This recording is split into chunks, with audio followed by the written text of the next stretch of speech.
Ntandikira ku kigambo kye bayita PLU. Si mu bubi, si mu butabaagaliza, naye mukoze bubi bannayuganda. Mwemanga mulowooza nti ebyobufuzi mugenda bizanya bwe mutyo, nti gwe mutakkiriziganya naye muteekeddwa muteekako maanyi, muteekako viivi ku nsingo aleme kussa, nti buli muntu ateekeddwa okukkiriziganya nammwe mu kyetwandiise ekyasa kino kye tulimu ekya digital world, ng'ekintu ekifudde Uganda ku ssaawa emu n'eddakiika emu ali mu America bakitegedde. Mukoze bubi nnyo era ensi egenda kubajajinga bubi. Kyannaku nnyo nti General Yoweri Kaguta Museveni bwe yali ng'azimba gye wandiise empaya yeeyo gy'aliko olwaleero etandise okukulambulinga, teyasobola kuteeka mwana kumuyigirako mu bintu ebisinga obungi. Yaleeta mutabani we n'amukuza misinde n'afuuka Geno n'amunkwasa amagye, ekyamuviirako okugwa. Teriyo the rise and rise. There is always the rise and the fall. Kati Museveni rose some time back. He is not rising again. He has to fall. But his falling is going to be so drastic. Nti egenda kumenya. Wagenda okugwa, wagenda kumenya. Omusaayi ogwayika nga Museveni ajja, gwe musaayi ogenda okuyika nga Museveni agenda n'okusingawo. Kubanga mugwayiika ku mulundi gulinga ajja temwalimu gwa famire ye.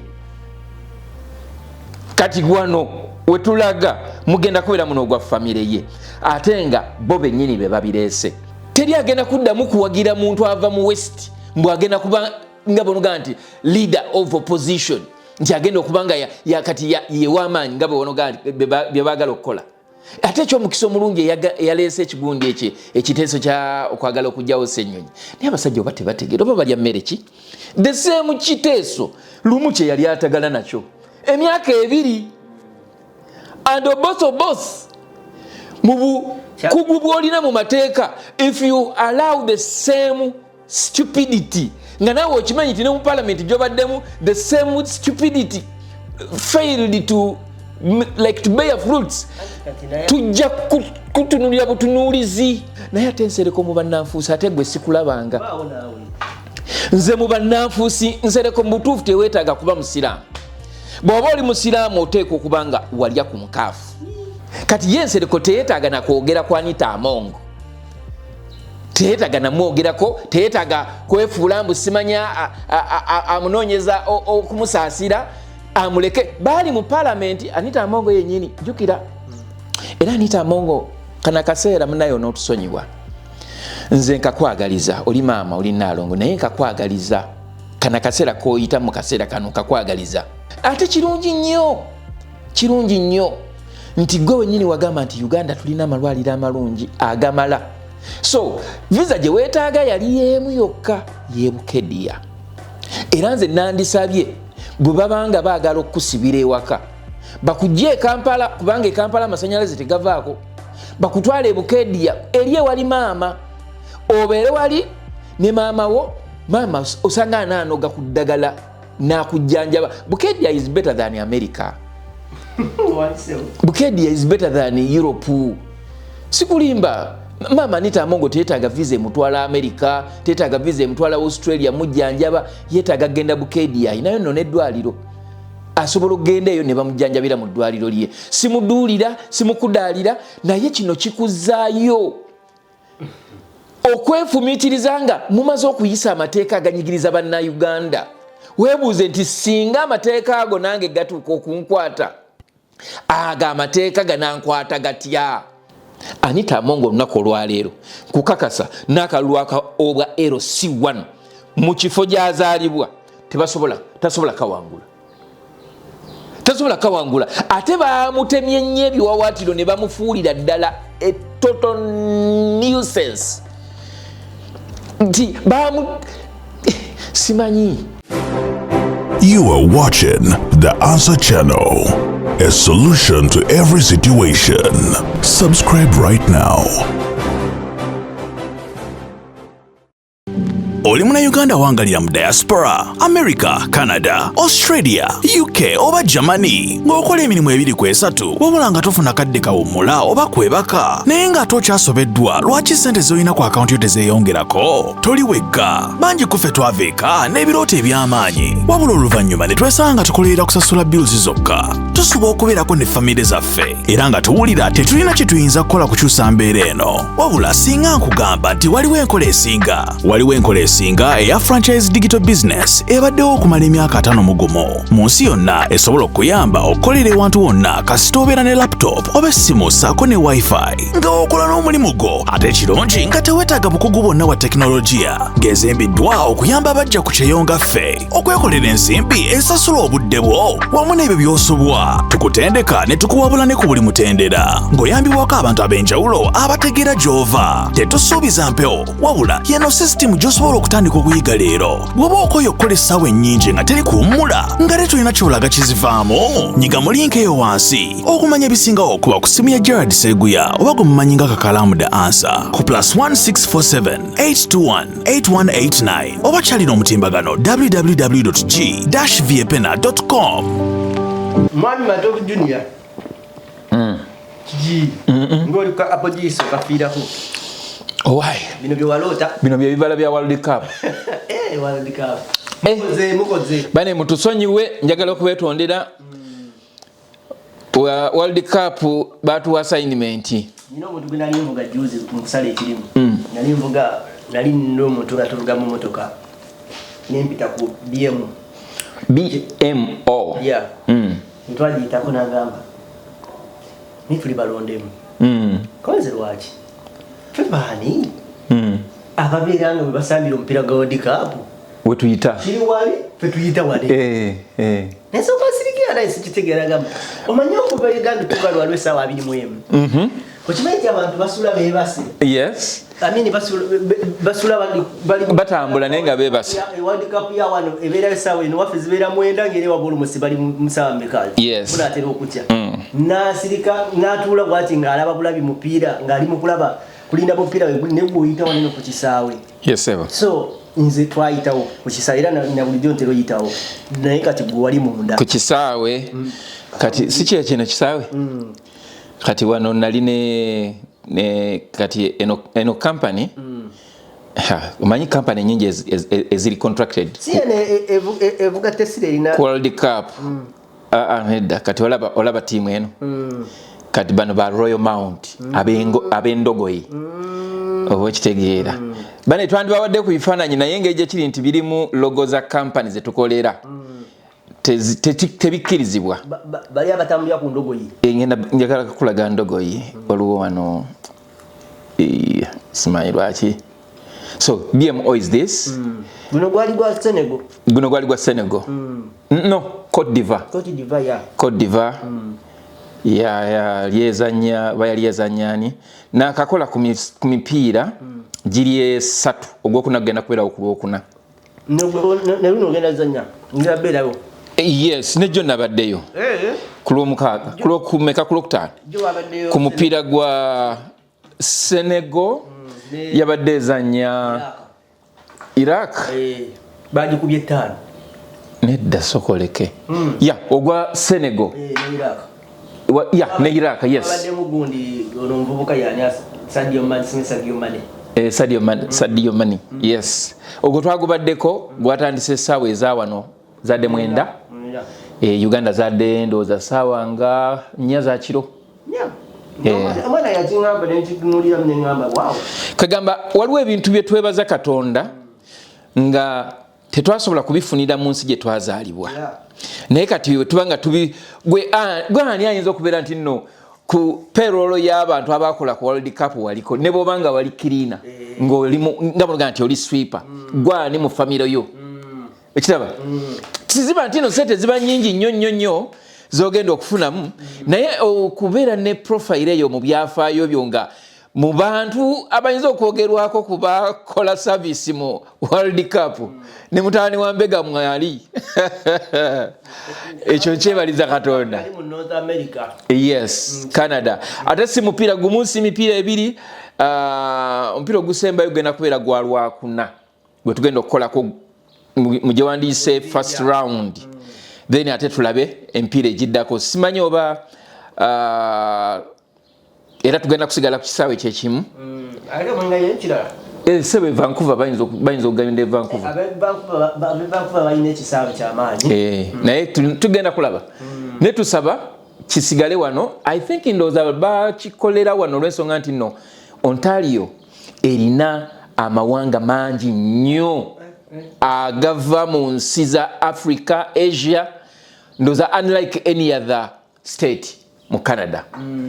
Gwe kimanyi nti nno buli mupiira Cote d'Ivoire lwe yazannya nalaba abantu besirabangako obungi. Nowebuuza bana baddugavu bavaawa. Senegal bwe yabadde ezannya nalabye abaddugavu besirabangako. Abaganda toyoya. Kati tulina abaana betukola nabo abamu ba Nigeria. Bangambye nti okimanyi nti no Canada esinga kubeeramu bannaggana. Nti ate Ghana lwezannya olaba nga ekibuga kibeera painted with like Ghanaian colors. Yeah. So people, it is a privilege for me okuba nti ndi Canada lwesamba tuwacha mukanyati nga Ghana. Tata kati gwe tokitegeera naye bw'oba oyagala kutegeera nti Canada yazannye katugeze neewangula oyitangako mu LCBO gye batunda omwenge. Essanyu ly'aba Canada olirabira mu nguuli mu byakunywa era kasita ogenda mu LCBO ku ssaawa 3 ez'ekiro kizibu okusangayo omwenge bali basanyuka bacakala banywa banywa waliwo ekiseera ekyatuuse ng'ebbaala ezirina omwenge zezino ezirina breweries. Omanyi bannange munatusonyiwa wano mu Canada waliwo amabaala ng'omwenge tebeetaaga kugusuubula bagwekolera mu bbaala eyo mubeeramu brewery nga bw'oba oyagala kunywa nga banoga nti obanjogere saagala ku promotinga brands kale nga banoga njagala kunywa Bell nga asumulula katapu Bell n'ayiikamu nti njagala kunywa akakaluba ka Pilsner yes so kati waliwo bbaala ezimu actually bbaala ezisinga zoyinza oga nti ebbaala ez'amaanyi zirina breweries nga tebeetaaga kugula mwenge tebatunda giri nnyo myenge emirala mingi nnyo kale batunda ezo spirits bikyebyo nyina ekijaga kye nakwatako okuba ekijaga kimu bw'okimala toddamu kusaba kirala enewe byonna obisanga wano naye njagala okubebaza mwebale tugumiikiriza mwebale kutuwagira mwebale kusigala nga mugoberera Kakalamu The Answer Channel. Thank you so much. Nze mutanuambega Locious Matov Junior. Tubanirizaako nate olwaleero bingi bibadde bitambudde era bingi bikutte akati wiiki eno mbuliddwako ne munyinza okubateera ntandikira naye ebya okulonda okwabadde kalanga nakulabye nekugobererako kusaakutegedde bulungi then awo ne babuutikirawo DNA ya mwami Paulo Kafero omugenzi kati ate awo nebyadita monge nebijja kati ate nebyokujjako Joyo Senyonyi nabyo nebijja ebyalukwago ne Martha Karua Piero yu bakwataganye dda sempero yakako bakwataganye dda bagala kubeera nga balonda lead of opposition era abasajja beesowoddeyo dda actually nze tofa buffet ngenda kunoonya we natandikira naye kantandikire wano ntandikira ku kigambo kye bayita Piero yu si mu bubi si mu butabaagaliza naye mukoze bubi bannayuganda mwemanga mulowooza nti ebyobufuzi mugenda bizanya bwe mutyo nti gwe mutakkiriziganya naye muteekeddwa muteekako maanyi muteekako vivi ku nsingo aleme kussa nti buli muntu ateekeddwa okukkiriziganya nammwe mu kyetwandiise ekyasa kino kye tulimu ekya digital world ng'ekintu ekifudde Uganda ku ssaawa emu n'eddakiika emu ali mu America bakitegedde mukoze bubi nnyo era ensi egenda kubajajinga bubi ogamba mbu likoze bubi nga ne speaker both yagambye abantu bonna bayingire ndi ku Piero yu era yagambye bayingire Piero yu bannayuganda kakati ati kyekugambye nti nno bakoze bubi nnyo eggwanga lino buuza ensonga lwaki bo bennyini aba Piero yu be basooka okutulaga nti Anita Among tagenda kudda kuba speaker wa parliament ne balowooza nti nno byakusaaga entalo ne zitandika Anita Amongo ne bamukuba ettale. Bo bennyini ne bagamba nti bagenda kuleeta Oboth. Nze nga Museveni gwe mbadde mmanyi omusajja ali unpredictable. Bwe bakugamba nti no Museveni asonze ku kakalaamu tunula walala naye bano bo bagamba tuleeta Oboth era ne kiba. Kakati bwe baleeta Oboth ne bamu unveilingira ku kabaga ke kwe yeebaliza abantu abamulonda ne bamugaa gwe speaker wa parliament addako osuubira Oboth okwawukana n'ebigendererwa bya PLU ng'ekibiina kubanga alina okuwa kibayita paying allegiance eri bali abamugamba nti gwoddako bwe nkugamba nti no bakoze bubi bannayuganda mbeera mu kyamu kitegeeza nti olunaku olwaleero palamenti ya Uganda tesobola kukola bintu ku lw'abannayuganda ejja kukola ebyo Muhoozi byajja okulowoozaako ng'omuntu naye so si ku lw'abannayuganda. Kyannaku nnyo nti General Yoweri Kaguta Museveni bwe yali ng'azimba gye wandiise empaya yeeyo gy'aliko olwaleero etandise okukurambolinga teyasobola kuteeka mwana kumuyigirako mu bintu ebisinga obungi. Ne kibeera kyannaku ate era nnyo nti mutabani wa Museveni General Muhoozi Kainerugaba ayina anko we e Rwanda gwe yeegomba engeri gy'akolamu ebintu mukono gwa kyuma atta abatakkiriziganya nabo oba naye akagamba ayina engeri gyanyigirizaamu abantu which is okay mu Rwanda. Naye ekyennaku oba ekyensonyi bye yamukoppako ebyo by'oyinza ogamba nti karakita ye n'atamukoppako engeri gy'akozesaamu obuyinza. Simanyi oba ntegeerekeka. Geno gundi Kagame ali ku ddala ki? Paul Kagame, whatever the rank, with all due respect, he deserves the highest rank in the army mu ggwanga eryo. Bw'abanga agenda kutta omuntu tatweetinga tatiisatiisa nkubuulira nze nali e South Africa mu hotel gye bayita Michael Angelo Hotel, one of the best in South Africa eri mu Johannesburg. Nafuna interface with some of the managers aba hotel eyo ne baŋŋamba nti wano battirawo omu ku baali bavuganya president wa Rwanda oba ye Kayumba Nyamwasa bamuttira South Africa. Naye nge hotel eri okugituukako nga banoga nti buli muntu alina okubanga yalina okubeera resident wa hotel eyo tasobola kugenda ku floor ndala okuleka nga floor gy'ogendako kaadi weekutwala kati nga banogamba nti ojja wano ku gundi yange floor gye nsulako nga resident ateeka okuba ne kaadi eyo yokka emutwalaawo wokka waakola ki tosobola kubeera na access kugenda ku floor ndala oba ndala nga abasajja basobola okutta ndowooza ye Kayumba Nyamwasa gwe battira South Africa baamutta n'abaamutta ne batasobola nakumanya we baayita. Kati kigambibwa nti Kagame ye yamutta naye tosobola kimuteekako okuba takyewaanirangamuko. Oba ontegeera kyekugamba nti Muhoozi Kainerugaba namuwaddedde ekitiibwa kye ekyajjena ayagala nnyo mu ebitiibwa.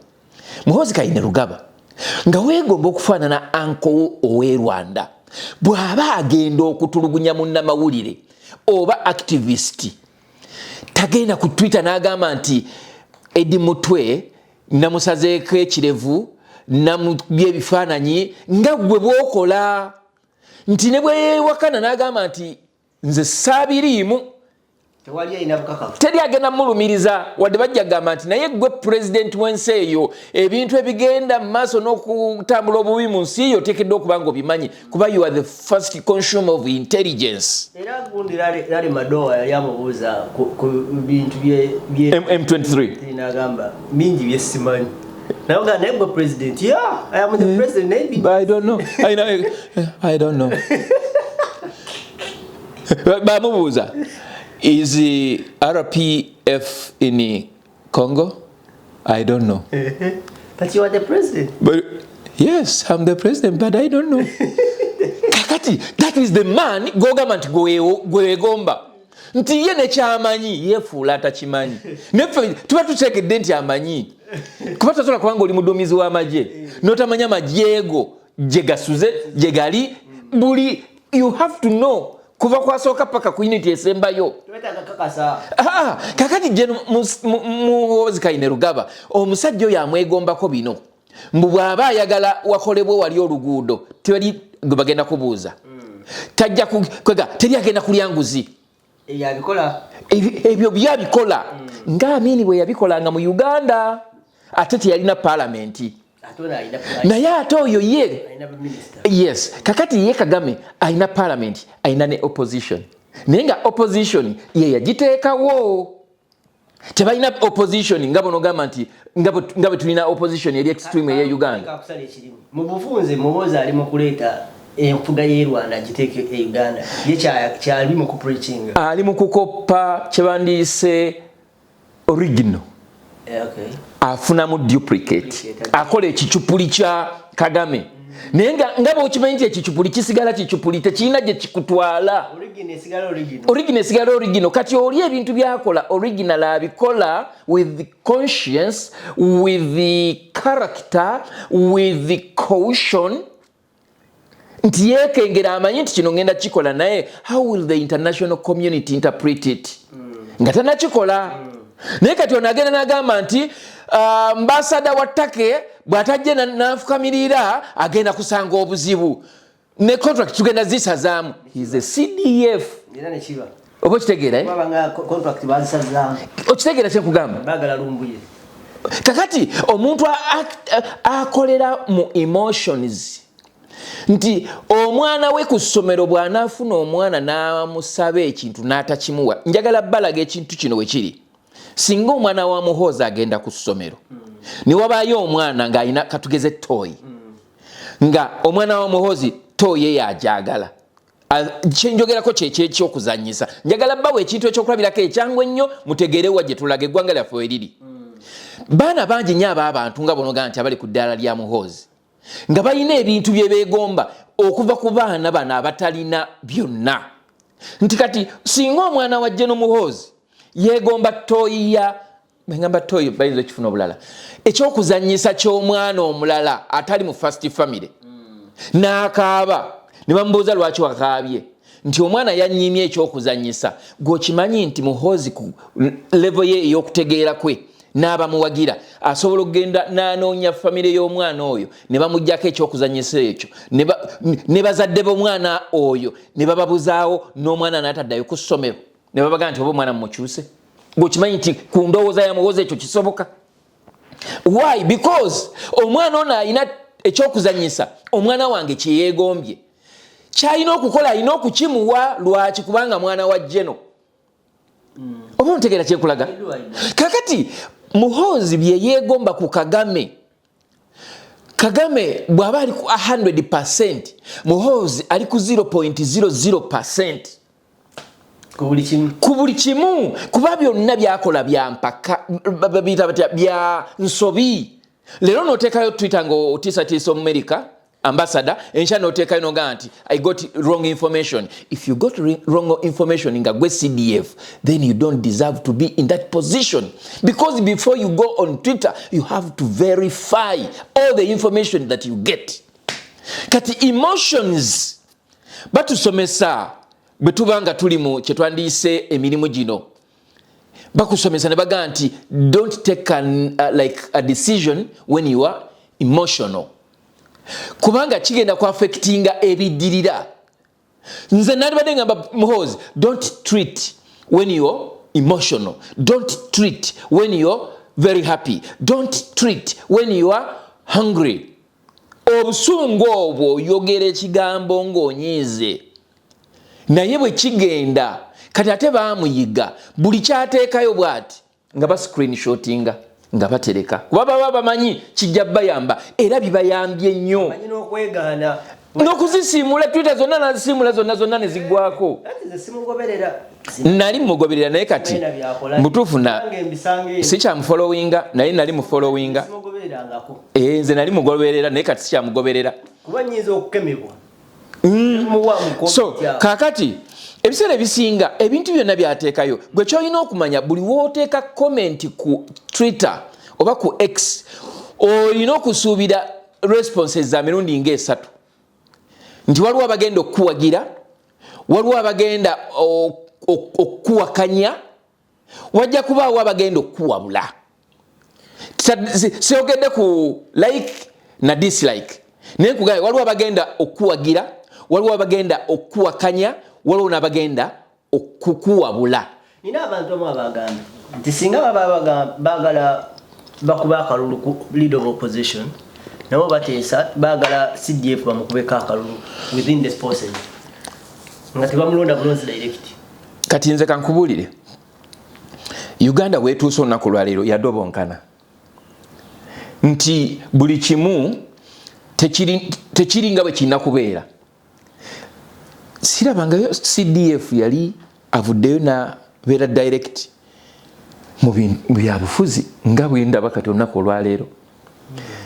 They are trying to create a mistake. It is the greatest mistake. Egenda okumusaanyaawo already yatandikadde okusaanawo egenda okumusaanyaawo bamwogereko bwogezi mu byafaayo nti waliwo omusajja bamuyitanga Yoweri Kaguta Museveni. Yes. Yaleeta mutabani we n'amukuza misinde n'afuuka jeno n'amunkwasa amagye ekyamuviirako okugwa. Teriyo the rise and rise. There is always the rise and the fall. Kati Museveni rose some time back. He is not rising again. He has to fall. But his falling is going to be so drastic. Nti egenda kumenya. Wagenda okugwa wagenda kumenya. Omusayo gwayikanga Museveni ajja. Gwe musayo genda okuyikanga Museveni agenda. N'okusingawo. Kubanga mugwayika ku mulundi gulinga ajja temwali mugwa famire ye. Kati gwano wetulaga mugenda kubeera muno gwa famire ye. Ate nga bo bennyini be babireese. Era leero nabadde ngamba ekimu ku bibuuzo bye nnina mbuuza Museveni ne famire yo Jeno Muhoozi Kainerugaba mbabuuza muli beeteefuteefu kuddamu okuyiwa omusaayi okugenda okujja mu Uganda mulowooza nti mulina capacity esobola okuhandlinga ekigenda okujja mu Uganda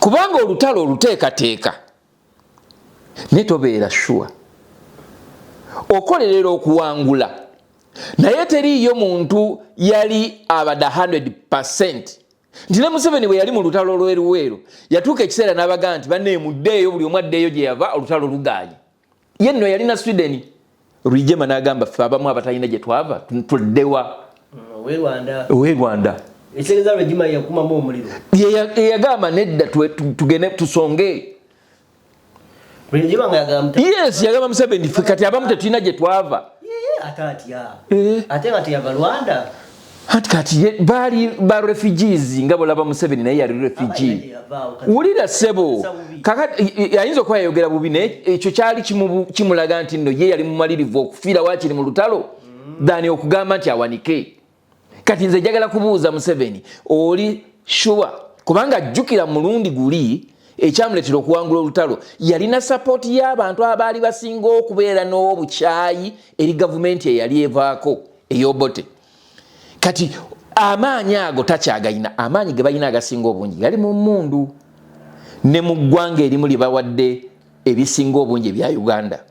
Naye mbuuza oli mweteefuteefu era oli mukakafu nti ekijja munaasobola okukikonteyininga mwete mulowooza nti n'okusirika kw'abantu nti nno tebategeera biki bigenda mu maaso babimanyira bigenda mu maaso babiraba tolowooza nti olw'obutareactinga nga muba provokinze nti tebategeera bategeera babimanyira babiraba and they cannot be led to where you want them to go nga bwe mwakikola ku ADF kwe mwattira abasiraamu abangi nga mukutte Dr. Sulaiman Kiggundu teri agenda kuddamu kugwa mu butegotego bwe butyo teri agenda kuddamu kuwagira muntu ava mu West mbw agenda kuba nga bonoga nti leader of opposition nti agenda okuba nga yakati yewaamaanyi nga bwe bonoga nti bye baagala okukola ate ekyomukisa omulungi eyaleese ekigundi ekiteeso kya okwagala okugyawo Ssenyonyi naye abasajja oba tebategeera oba balya mmere ki the same kiteeso lumu kye yali atagala nakyo emyaka 2 and boss mu bukugu bw'olina mu mateeka if you allow the same stupidity nga naawe okimanyi nti ne mu parliament gy'obaddemu the same stupidity failed to bear fruits tujja kutunulira butunuulizi naye alina okukolayo ekintu kuba kino kyekisooka ekigezeso kye bamuwadde kisookera ddala naye kigenda muziika kyagenda osooka naye okukolayo akakase bakamabe nti yasoose n'abagamba omanyi kye bayita sipiika n'abenaga abantu bonna bandingidde Piero yo kati nze era okuva olwo ne ntandika okumugyamu obwesige ne ŋŋamba nti kakati ono naye twafunyeyo kati kyewandiise ekiwowongole ekirala ekyayambaziddwa twafunyeyo ekiwowongole ekirala ekyayambaziddwa enkofiira y'obwa sipiika omuntu nga oteekeddwa kubeera neutral. The same thing Anita Among banayi bannayuganda tebayiga abakulembeze abali mu byobufuzi bya Uganda tebayiga. Anita Among olunaku olwaleero anoonya n'amunyiga ku bigere. Jukira bakugamba nti buli we yatuukanga ewaka yabeerangawo n'omukyala like alina okubeera nga amasaji ebigere. That is not luxury kubanga kembeere nze nga nina obusobozi nga nina obusobozi kakalamu tutambula engatto zinyiga ebigere ofunayo omuntu nomati at least ofunayo awa nakola ki like omusayi ne gutambula mu bigere kati ayinza okubanga ekimulwazizza nga bwe twalabye ensereko naye ate ensereko mu bannanfuusi ate gwe sikulabanga nze mu bannanfuusi nsereko mu butuufu teweetaaga kuba musiraamu. Bw'oba oli musiraamu oteeka okuba nga walya ku mukaafu. Yes. Ngate katabwama yafa amutenda kubeera muntu mulamu. Ate nganti nsereko ye yavaako n'okufa kwa Katolo bwama. Bere maseka. Nkubuulira omanyi buli muntu wakuleetera okuwaganyala nga akutegeerera bw'ogwa mu nsobi n'akugumya nga gakigenda kuggwa paka lw'ogenda emagombe tosobola kumwambulako kuba nti no tali responsible kwekyo ekyakutuukako. Kati bw'ogamba mpuuga nti ye yaleetera Abedi Bwanika okugwa obeera mukyamu oba kakande obeera mukyamu oba baagala golowooza singa baagala yasigala nga mukkakkamu n'agamba nti mbutuufu abampa ekifo baŋŋambye nkizzeeyo n'agamba ku lwa royalty eri ekibiina be bannonda ne bakimpa sigenda genda maaso kubanga n'ebyobufuzi olina okubeerako omusiru osobola okufuna ku magezi g'abagezi. Nambooze mukazi like nga mulugamba nti she is experienced naye atunula n'agamba nze oba nagamba gwe nagambako mukama wange oyo mukwano gwange ennyo yali meya wa Mukono Kajimu nanyini Festino City namukyaza nako ku baba ne mugamba saba tiketi ya nope nagamba sisobola that is a young party DP yamanyi mu butuufu nga DP yali yamanyi Mukono era ye yali amanyi agenda kuyitawo nambooze yatunula n'abaana n'agamba nga ndaba omuti ogugwako ebinyonyi ebingi gulabika gwe guliko ki yagenda bukolokolo teyagenda yekka yagenda n'agamba nti nzize ne bakansala bange bwe bati ne office za NUP Mukono zigenda kubeera mu kifo bwe kiti ne bwe kiti tusasudde okumala ebbanga bwe liti kakati gobeera musiru ng'oli mu kuzimba owammanta nga olinawo omuntu alina experience golooza nti Nambooze yandivudde mu Mathias Mpuuga tendi muvuddemu naye yatula naga ekikyamu bw'okitambulira wallahi billahi tallahi singa ow'ekitiibwa Medad Sseggona yakkiriza n'agamba omanyi muganda wange eyo yabadde ensobi okay kale kigenda kukunyiga naye kola bwoti naawe amagezi amatuufu arrogance nga tolina people's support terina kyesobola kuwangulira nsereko si ye yandibadde omanyi nsereko alinga bonogamba nti abeeraawo nga bonogamba nti afuuyirirwa zirwana nti bwe zinakongokako ekyoya nze nkyetwalire nkikozese. Musajja mugezi, musajja yasoma naye akozesa amagezi ge mu ngeri etazimba.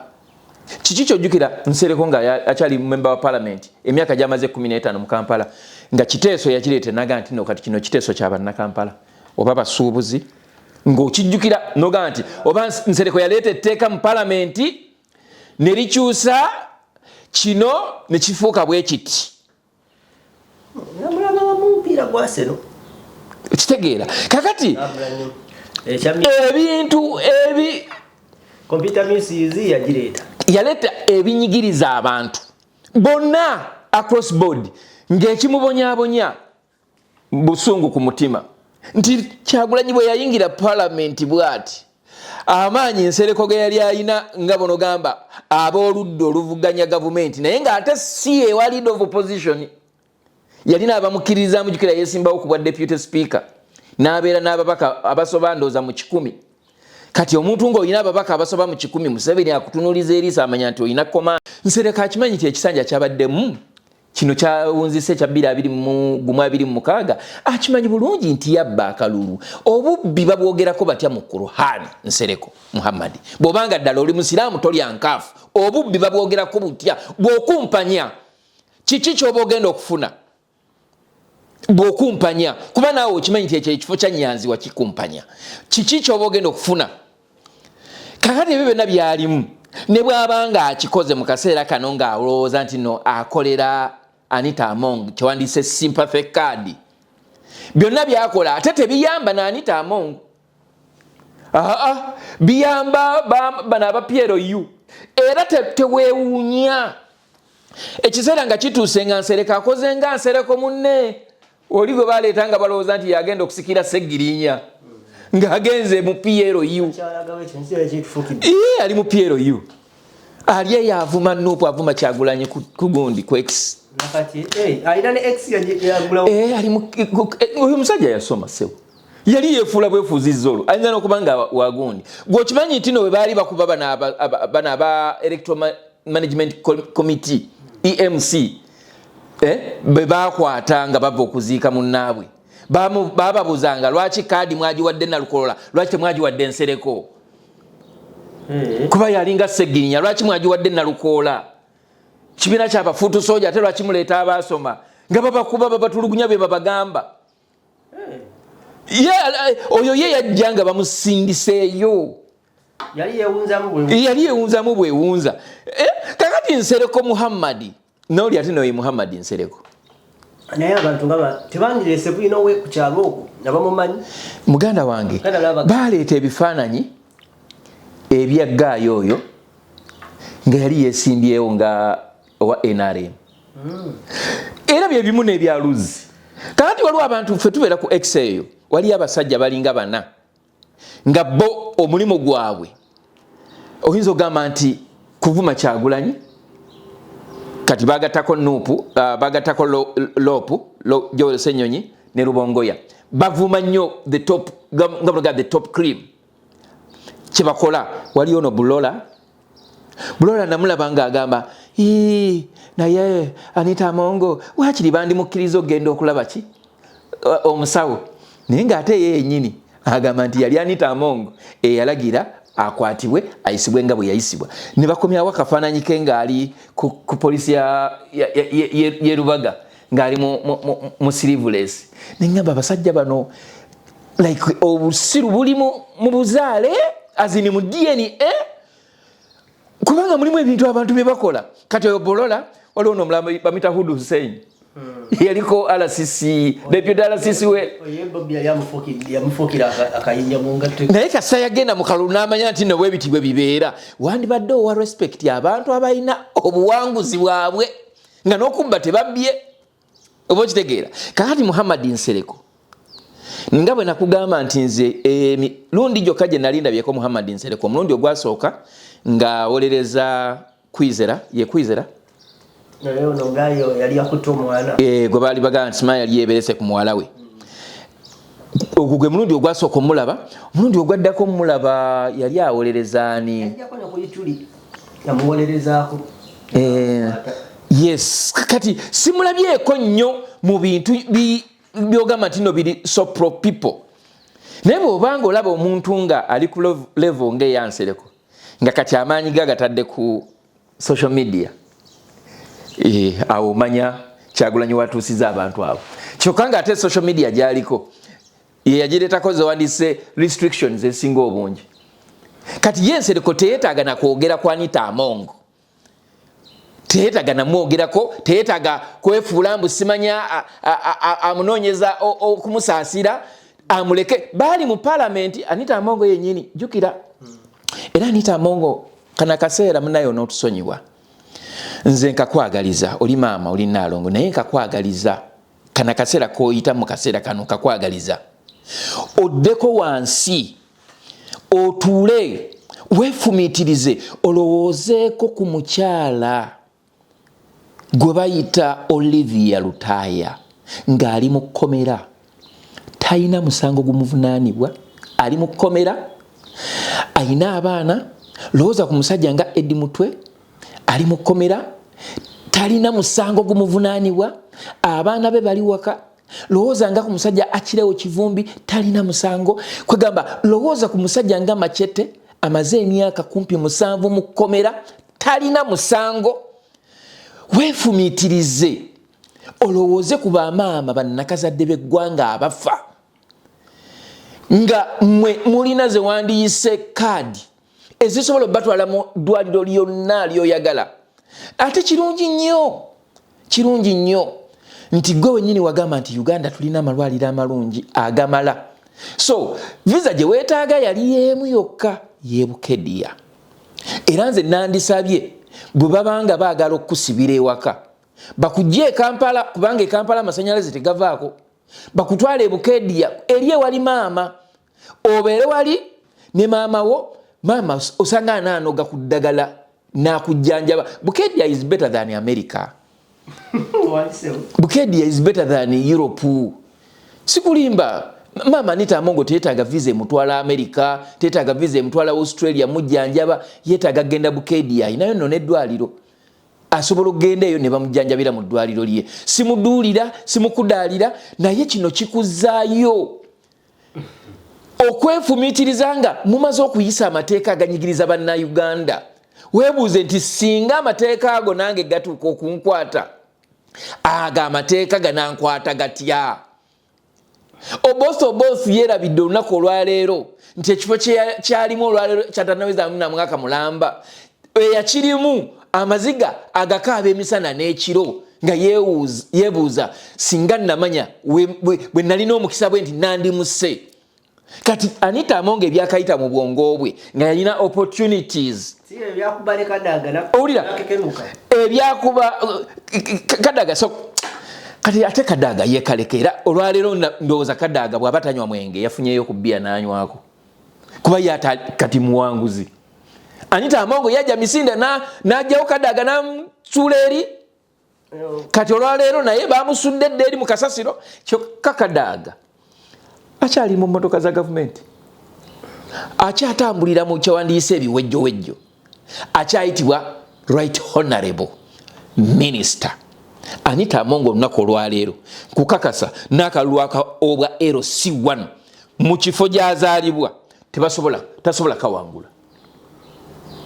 kawangula ate baamutemye nnyo ebiwawaatiro ne bamufuulira ddala a total nuisance nti simanyi teyeetaaga nakuddamu kumulabako kubanga mutuufu tutambulira mu buswavu omuntu abadde namba 3 mu ggwanga ng'olwaleero onoonye ennamba yo togitegeera kuba neyoolimu tobitegeererako ddala kakati obosi ate naye sigenda mumusaasira lwa nsonga Anita Among babadde aweereza bosi baweereza mwali mulowooza tajja malako yadde ne wiiki ejjagenda mwezi omwezi mulamba mu ntebe obosi muwomera mwali mulowooza tajja kumalako kale kati omanyi bagamba nti nno asala n'akatuuyo alaba ekintu kiwedde omanyi ekyo ekifo kyalimu kifo kinene kirimu ssente kirimu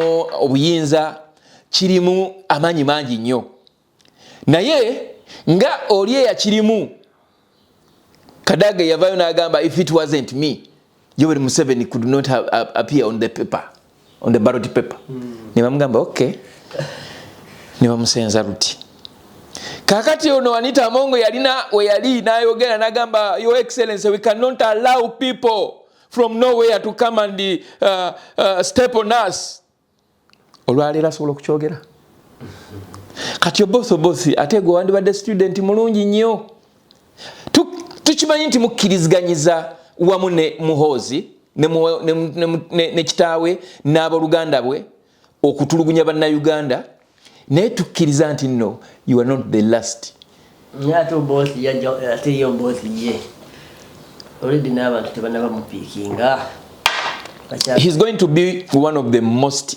unpopular one of the most unpopular speakers of parliament nti ne bwana abanga azze ku mukolo nga speaker wa parliament abantu bajja kuwulira maanyi ga kitiibwa ekyo tebajja kiwulira he's going to be like a yes speaker yes kubanga ajja kwagala okubasanyusa ate ayagala n'okusanyusa bali kati at the end of that day he will mess up katusuubire nti nno taafuna sudden death omuli akabenje omuli blood clot ajja kulya kute kubanga ndowooza waliwo okulya n'okukomba essowaani ayinza okulya naye anti omanyi okukuta oyinza okulya n'okkuta oyinza okulya n'otakkuta oyinza okulya n'osigala ng'okyayagala okulya oyo ye katumusabire busabizi nze mmanyi nti he is going to be one of the most unpopular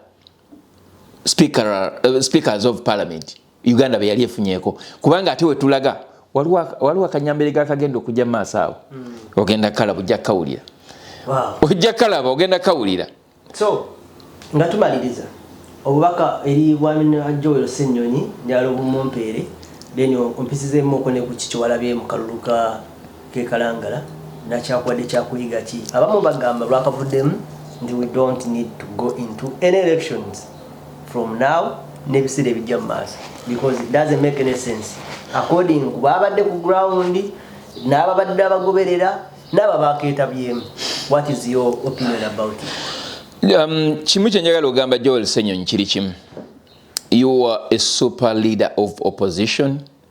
Tolina teeka lyonna liwali omenye bukyanga oyingira mu kifo ekyo byonna byokola obikola nga leader of opposition we yandibikoze era nja kugamba bugambi nti bannayuganda bali mabegawo. Bannayuganda bali mabegawo, amateeka gali mabegawo. Bano basobola okuleeta etteeka nga likutajetinga gwenga omuntu ate nnaye kyewuunyisa nti obayambako okulwanyisa enguzi naye ate bo bagamba nti baagala okulwanyisa enguzi kyokka ate abayambako okulwanyisa enguzi ate gwe baagala okujjawo. Ndowooza ekyo nakyo kyongedde okuba exposing nti kyeboogerako si kye bategeeza. Bannayuganda bakuwagira, ensi yonna ekuwagira kubanga kyokola kyekituufu. Akalulu ke Kalangala baakabisse ne DNA results za Kafeero. Okimanyi kuba bategedde bagenda kumesinga up akalulu ako era bategedde amawulire gagenda ka reportingako nnyo.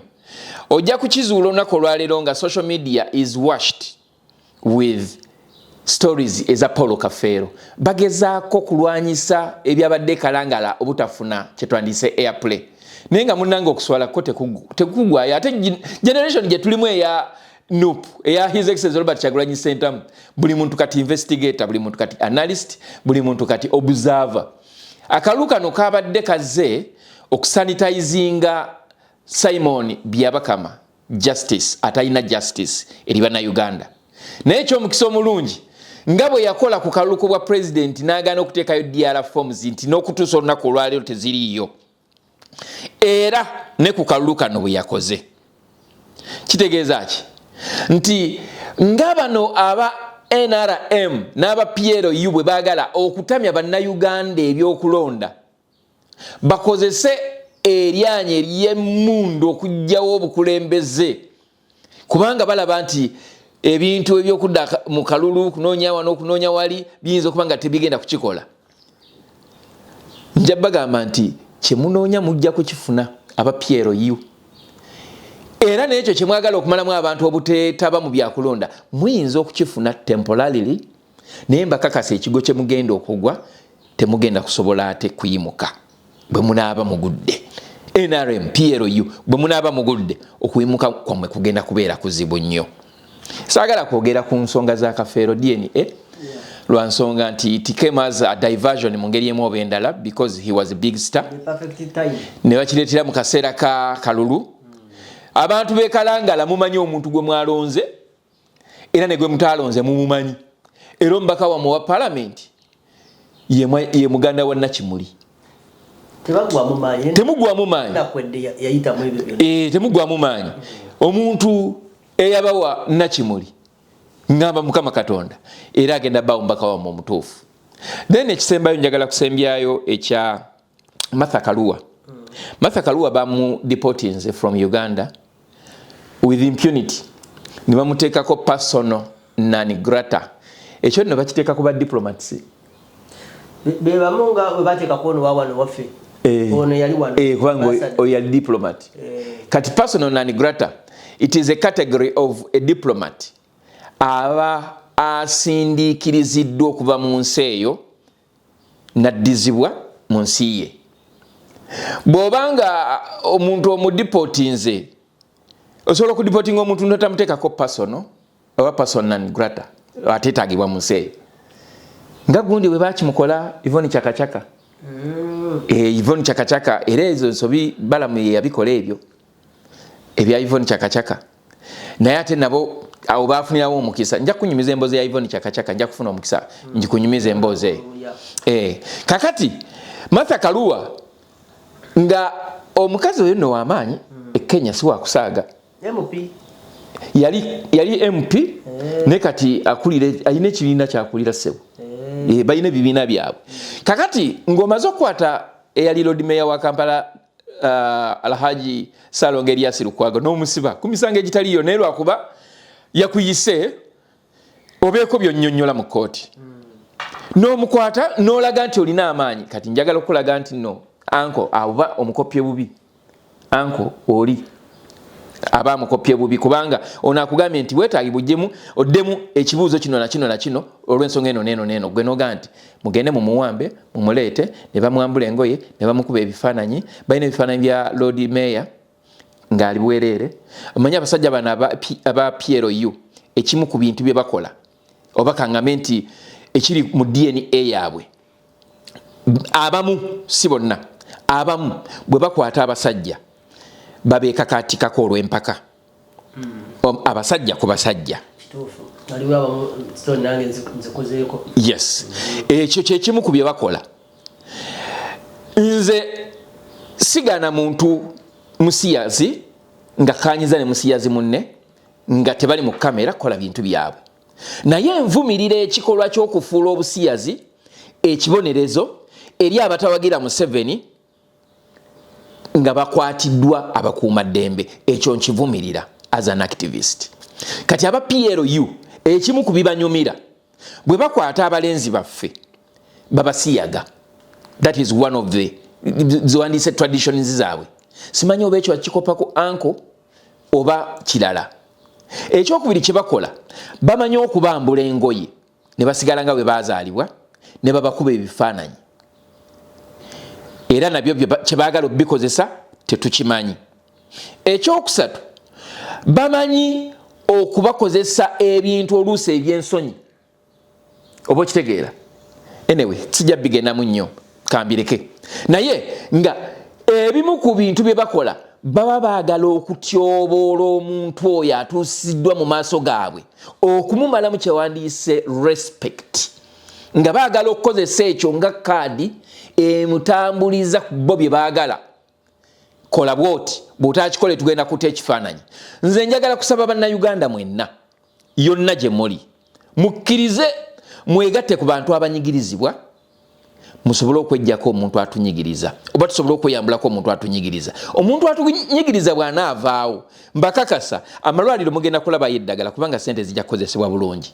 Amasomero abasomesa bajja kusomesa nga beeyagala n'abaana bajja kulya emmere n'okunywa akacaayi nga basoma oba okunywa obuugi. Enguudo zijja kukolebwa kuba sente zijja kubeerawo. omusolo gugenda kubanga gukola ebyo naawe byolabako. Ensi Uganda ejja kuba etweyagaza ffenna wamu. Naye bino ebintu abasajja bano bye bakola bikomyawo engero zonna ez'abajjajjaffe. Okalya dda kadda dda, envunyo ogiriira mu katiko, naye bokkirira emagombe ogisangayo ne ku bwebwena. Ate kkiriza kyosiga kyokungula.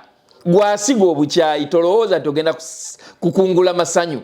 Bw'osiga obukyayi ojja kukungula bukyayi, bw'osiga essanyu ojja kukungula ssanyu. Abo aba PLU bye bakola nga balowooza nti nno be balina amaanyi olunaku olwaleero. Actually teri wa PLU alina kibiina.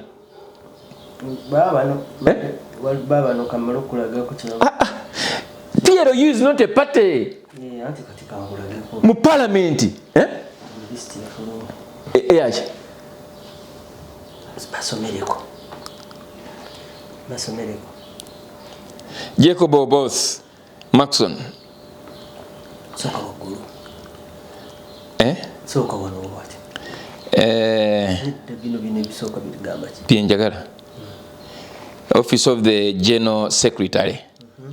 The chairman Patriotic League of Uganda has assigned the following members with patriotic officer numbers. Oboth namba 59. Namba 6 Thomas Tayebwa. Chiriyo Kiwanuka nkaga mwemu. Minister Anifa Kawoya nkaga mubiri. Elina ki banga piki? Banjirana Kawoya. Charles Ayume kaga musatu. Nyamutoro Fiona kaga munya. Beatrice Akero Akol kaga mutano. Lydia Wanyoto kaga mukaga. Paul Komol Loti Kacheri boy. Honorable Katusime Jovia. Hamson Obua Dennis. Obong Thomas Romula. Kakati ono sakasi bano ba MP ba MP ba NRM siba kiri kati be balonzo okubeera ba member ba PLU era bwe yebuze namba zaki ate twalabye both nga kiriza appointment eyo era naga nti buli muntu yandibadde nga ayingira PLU. Nze nsobola okugamba ekigambo kimu nsobola okugamba ekintu kiri kimu kyokka nti bw'olabanga omusiru nga yakulembedde layini gwaye mabega ne bobeera olina PhD ate gwamugoberera ate oba omusinzeeko obusiru olwaliro ngikomekerezaawo. Omusiru nga yakulembedde layini ali emabega bw'oba nga olina PhD akulembedde abatakusinga busiru naye ate gwe ate oba musiru wa bbaluwa kuba n'okusoma wasoma. Sijongerako. Kale akumata 10 ya mpera kulakutana n'ensi yange Uganda. Bye bye.